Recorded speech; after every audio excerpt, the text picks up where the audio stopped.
ඔයාලා හැමෝටම සුබ දවසක්. දෙස් විදෙස් අලුත්ම තොරතුරු දැනගන්න දැන්ම වටින් ගොඩින් නාලිකාව සබස්ක්‍රයිබ් කරන්න.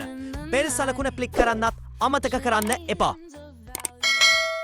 මැදපෙරදිග කලාපයේ හටගත් යුදමය වාතාවරණය හමුවේ ගෝලීය ආර්ථිකයට මේ වන විට එල්ල වී ඇත්තේ දැඩි බලපෑමක්. කුඩා ආර්ථිකයන්ට හිමිකම් කියන රටවලට මෙම ගෝලීය අර්බුදකාරී තත්ත්වය දැඩිව බලපෑම් එල්ල කරන අතර ශ්‍රී ලංකාවටත් එහි ප්‍රතිවිපාක මේ වන විට භුක්ති විඳීමට සිදුව තිබෙනවා. ඇමරිකානු ඩොලරයට සාපේක්ෂව රුපියල දැඩි ලෙස අවප්‍රමාණය වීමද ඉන් ප්‍රධානයි. මෑත කාලීනව ඩොලරය රුපියල් 300 සීමාව ඉක්මවා ගියේ 2025 වසරේ අගෝස්තු මාස 13 වැනිදායි. එදින සිට මේ දක්වාම ඩොලරයක් පැවතියේ රුපියල් 300ට වඩා වැඩි අගයකයි. මේ වසරේ මාර්තු මාස 3 වැනිදා සිට එම අගය කැපී පෙනෙන ලෙස ඉහළ යමින් රුපියල වේගයෙන් බාල්දු වුණා. ශ්‍රී ලංකා මහ බැංකුවේ දත්තවලට අනුව අද ඩොලරයේ විකුණුම් මිල සටහන් වූයේ රුපියල් 354.3ක් ලෙසයි. ඊට පෙර අවසන් වරට ඩොලරයක විකුණුම් මිල රුපියල් 350 සීමාව පසු කර ගියේ 2022 වසරේදී. පසුගිය මාර්තු 3 වැනිදා සිට මේ දක්වා ඩොලරයට සාපේක්ෂව රුපියලේ අගය රුපියල් 41කින් අවප්‍රමාණය වී තිබෙනවා. අතර ගෙවුණු සතියක කාලය තුලදී පමණක් ඇමරිකානු ඩොලරයේ විකුණුම් මිල කැපී පෙනෙන ලෙස ඉහළ ගොස් තිබුණා.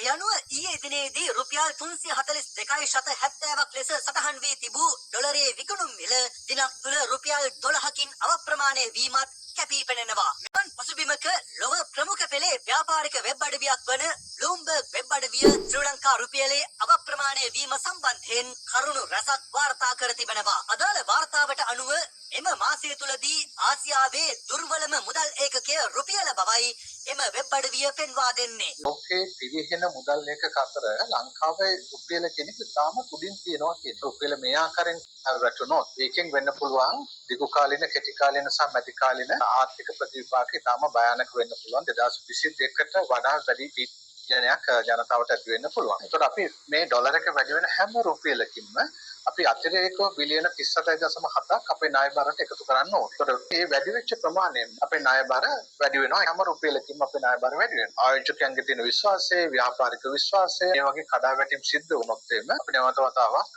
ආර්ථික අර්බුදයකට යන්න පුළුවන්.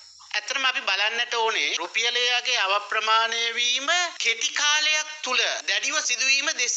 අප්‍රේල් 30 ඉඳලා මැයි මාසේ 20 දක්වා කාලය තුල ගත්තට පස්සේ රුපියල් 19කින් පමණ වෙනසක් සිද්ධ වෙලා තියෙනවා. මාසයක් දින 20ක් වගේ ඇතුළත විශාල අවප්‍රමාණයකට ලක් වෙනවා නම් ඒ තුල දැඩි අවදානම් සහගත තත්වයක් තමයි රට තුල උදාවන්නේ. අපි දන්නවා කිරිපිට මිල මේ වෙනකොටත් ඉහළ යෑම සඳහා කටයුතු කරලා තියෙනවා. ඉන්ධන මිල ගණන් තවදුරටත් ඉහළ යන්නට පුළුවන්. පාන්, රයිස්, එළවලු ඔය සෑම දෙයකම මිල ගණන් සැලකිය යුතු මට්ටමක අනාගතයේ ඉහළ යන්නට පුළුවන්. ඖෂධ මිල ගණන් සැලකිය යුතු මට්ටමකින් ඉහළ යන්නට පුළුවන්. සුළු හා මධ්‍ය පරිමාණ කර්මාන්තකරුවන් ඔවුන්ගේ කර්මාන්ත වැසී යාමකට හේතු වෙන්නට පුළුවන්. බොහෝමයක් අය සඳහන් කරනවා ලෝක තත්ත්වයේ මත මේ දේවල් අපිට පාලනය කරන්නට අමාරුයි. මේ මතේ මිත්‍යාවක් ඇත්තටම. මේට වඩා වගකීමෙන් යුක්තව රජය ක්‍රියා කරන්නට ඕනේ. අනවශ්‍ය ආනයන ප්‍රමාණයක් රටට ගලා එනවා. පළතුරු එනවා, එළවලු එනවා. රටේ අවශ්‍යතාවය මත දෙන්නේ. මේවට අවබෝධයෙන් යුක්තව පාලනය කරන්නට ඕනේ. දෙවනුවට රට තුල තියෙන අපනයන වෙන රටවල් වලට ගලා යන්නේ තියෙන බාධක නිසා. මේ බාධක ඉවත් කරලා අපනයන ප්‍රවර්ධන කරන්න ශනිකව ක්‍රියා කරන්නට ඕනේ. තුන්වනුව රටට ගලා එන ඩොලර් බැංකු පද්ධතියට ආකර්ෂණය කර ගැනීම සඳහා ක්‍රියා කරන්නට ඕනේ. දැන්ම අපගේ නාලිකාව සබස්ක්‍රයිබ් කරන්න. ඔයාලට සුබ දවසක්.